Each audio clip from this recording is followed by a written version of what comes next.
James Sym, you invest in European equities. Which stock market on a country basis surprised you the most this year? Perhaps not so much this year, but certainly over the last 2 to 3 years, I think the country that's made the most progress has been Spain, actually.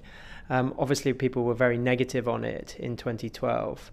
But from my visits to Spain over the last 2 to 3 years, it's become apparent they've done a huge amount of structural reform, massively improved their economy. And actually, there's quite a few incredibly well-run companies with very strong management teams based in Madrid and Barcelona. And we've benefited from that within the fund over the last 5 years. Could you give us an example of one of these companies? Yeah, sure. So a good example would be something like Grupo Catalana Occidente, which is the Catalan insurance company. Obviously in the news a lot at the moment. 5 years ago, I met that business, and it's a family-run business. It's been going 160 years.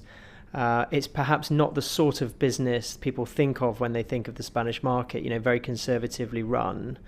When I met them, the business itself was actually trading less than the excess capital in the market. So effectively, we were buying the shares for free.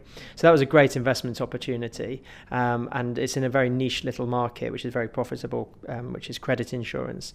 So that's a stock that over the last 5 years has probably doubled or possibly even tripled since we bought it. So that's been a great investment, actually. Compared to the benchmark, you're underweight in Switzerland, but the market went pretty well this year. Didn't you miss something? Yeah, so Catalana Occidente was one we got right. Of course, we get lots of things wrong, and being underweight Switzerland has been a headwind.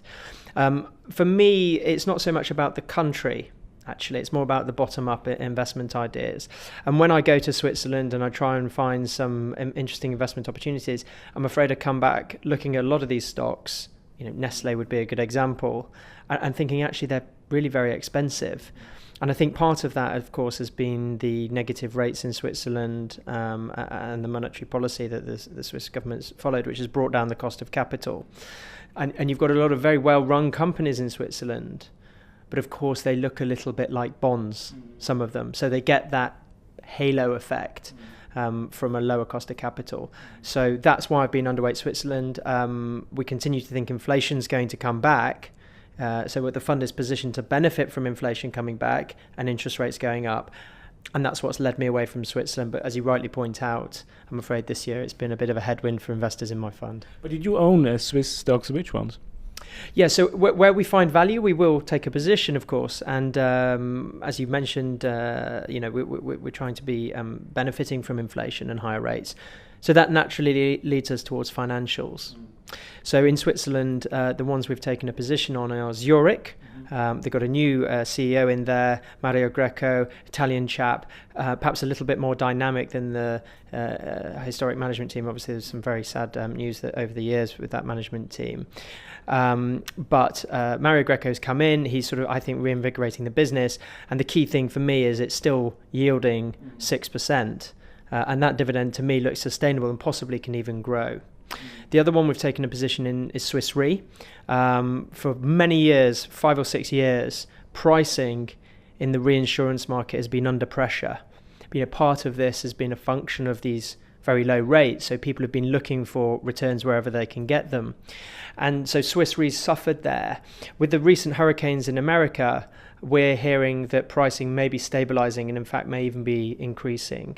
Again, it's a nice dividend yield stock. It's got plenty of capital. So Swiss Re, we think, is a good way of accessing that opportunity.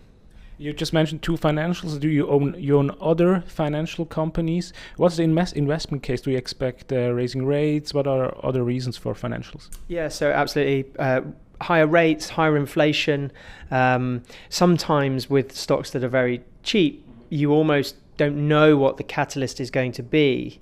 You just know 3 to 5 years into the future, you should have higher share prices. Where I invest in banks, for example, to use a small example of financials, where I invest in banks, we tend to choose the highest quality ones. They're not the very cheapest, but they're still relatively attractive. Now, and I also prefer simple banks, so retail banks rather than investment banks, which obviously leads us away from the likes of say, UBS. So that's led us into Central Europe, particularly consolidated markets like the Nordics or Belgium, where you can start to see, even if you don't have rate rises, increasing margins for these banks. Typically, they might trade on 12 times earnings, so it only takes me 10 to 12 years to get my money back. If you turn it the other way, I'm getting a yield of about 8%, an earnings yield, dividend yields 4%. So that would be the sort of thing I'd go for. Your favorite bank? Probably today my favorite bank would be Danske Bank. It's the Danish bank. We were hoping that we might see rate rises in Denmark. On a medium-term view, I think that's possibly true. They've got a very entrepreneurial strategy to grow. So they've entered Sweden and Norway via deals with the local unions there. And these deals are allowing them to offer cheaper mortgages to this subset of the market without disrupting the market. 4% dividend yield, 4% buyback, so 8% cash return to shareholders in a consolidated market, one of the cheaper banks in Europe. It's a stock I really like. Do you have other stocks you judge as overlooked by the market at the moment? Yeah, so what we tend to do is go to a Centre of European Finance once a month for 3 or 4 days. We might meet 10 or 15 companies. If I come back from one of these trips with one good investment idea, that's fantastic for me. Unfortunately, means 9 out of 10 go in the bin. But so long as the one we find is a good idea, then that can be a very powerful driver for share prices. So we're constantly looking for those, if you like, diamonds in the rough in Europe. The most recent success we've had is a small Welsh semiconductor company that's basically making the wafers that mean Apple can do the 3D sensing on the new iPhone. So a brand new market. My bet is that in 3 years, 5 years time, every phone will have 3D sensing on, and this small Welsh semiconductor company will be a much bigger Welsh semiconductor company. We're looking forward to that. Thank you very much, James Sym. Thank you, Robert.